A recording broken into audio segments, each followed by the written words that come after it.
Assalamualaikum warahmatullahi wabarakatuh. Saya Restianti Aprianasari ingin menjelaskan tentang pengaruh filsafat terhadap pendidikan agama Islam. Yang pertama ada pengertian filsafat pendidikan Islam. Para filsuf mempunyai pandangan sendiri yang berbeda mengenai arti, objek, metode, tujuan, dan nilai dari filsafat. Maka jika kita mencari definisi filsafat, tidak akan pernah ada tujuan dan nilai filsafat yang sama. Karena setiap orang itu dalam menentukan sesuatu pasti akan berbeda-beda. Orang akan berbeda pendapat dan berbeda pemikiran. Nah, kita tidak bisa memberikan kepastian mengenai definisi filsafat. Nah, filsafat ini adalah ilmu yang selalu bermain dengan logika, berpikir secara bebas, dan di luar kemampuan orang-orang yang hanya bisa berpikir bisa-bisanya. Filsafat ini menguji kemampuan kita sampai mana akal kita menjangkau sesuatu. Nah, kata filsafat ini berasal dari bahasa Inggris dan bahasa Yunani. Dalam bahasa Inggris yaitu filosofi, sedangkan dalam bahasa Yunani philein atau philos atau sophein atau sophie. Philos ini artinya cinta, sedangkan sophia artinya kebijaksanaan. Adapun pengertian filsafat Islam adalah berpikir secara sistematis, radikal, dan universal tentang segala sesuatu berdasarkan ajaran Islam. Filsafat Islam itu adalah filsafat yang berorientasi pada Al-Quran, mencari jawaban masalah-masalah asasi berdasarkan wahyu Allah. Nah, filsafat itu merupakan pembawa hidup manusia karena manusia diberi akal dan pikiran, sedang mempergunakan akal dan pikiran itu termasuk juga perintah agama. Nah, sedangkan pendidikan ini diletakkan kepada Islam. Menurut Ki Hajar Dewantara, tokoh pendidikan nasional Indonesia menyatakan pendidikan pada umumnya berarti daya upaya untuk memajukan budi pekerti, pikiran, intelek, dan jasmani anak-anak selaras dengan alam dan masyarakatnya, atau suatu pimpinan jasmani dan rohani menuju kesempurnaan dan kelengkapan arti kemanusiaan dengan arti yang sesungguhnya.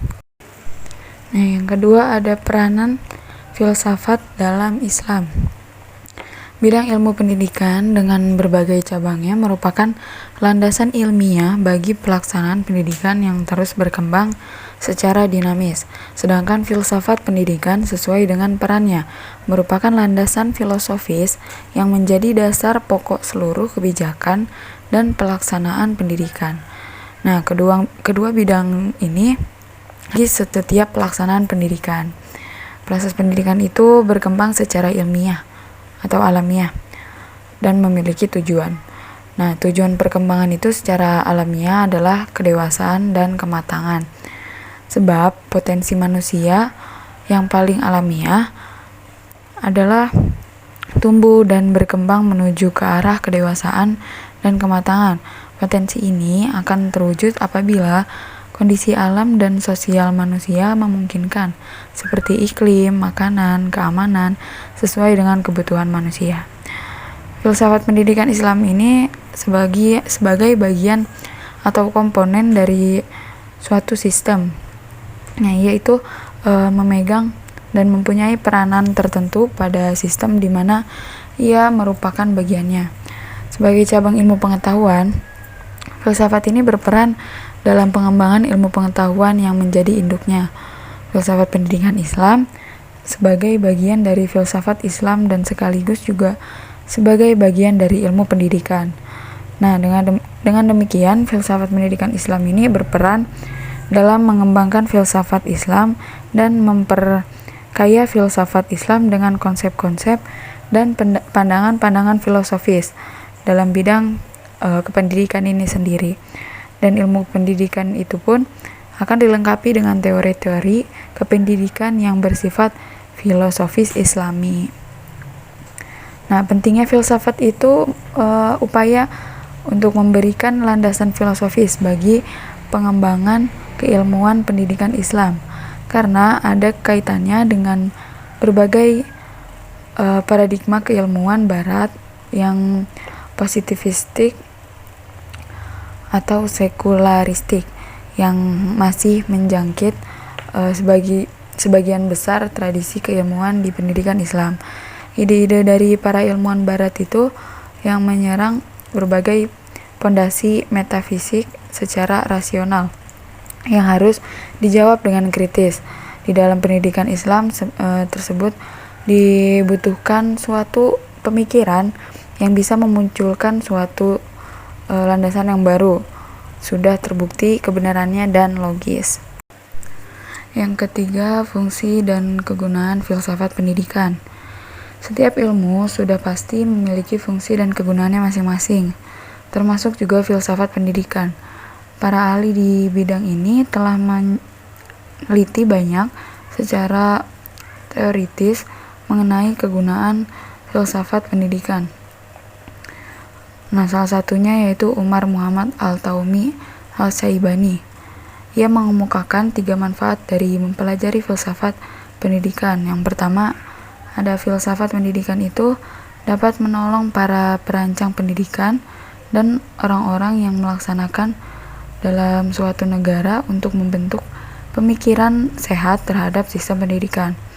Nah, di samping itu ia dapat menolong tujuan-tujuan dan fungsi-fungsinya serta meningkatkan mutu penyelesaian masalah pendidikan, lalu meningkatkan tindakan dan keputusan termasuk rancangan-rancangan pendidikan mereka. Nah, selain itu ia juga berguna untuk memperbaiki peningkatan pelaksanaan pendidikan serta kaidah dan cara mereka mengajar yang mencakup penilaian, bimbingan, dan penyuluhan. Yang kedua, ada filsafat pendidikan dapat menjadi asas yang terbaik untuk penilaian pendidikan dalam arti yang menyeluruh. Nah, maksudnya itu penilaian pendidikan itu dianggap persoalan yang perlu bagi setiap pengajaran yang baik.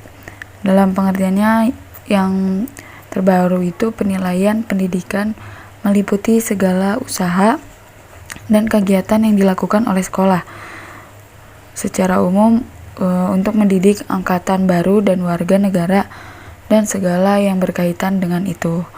Yang ketiga, ada filsafat pendidikan akan menolong dalam memberikan pendalaman pikiran bagi faktor-faktor spiritual, kebudayaan, sosial, ekonomi, dan politik di dalam negara kita ini.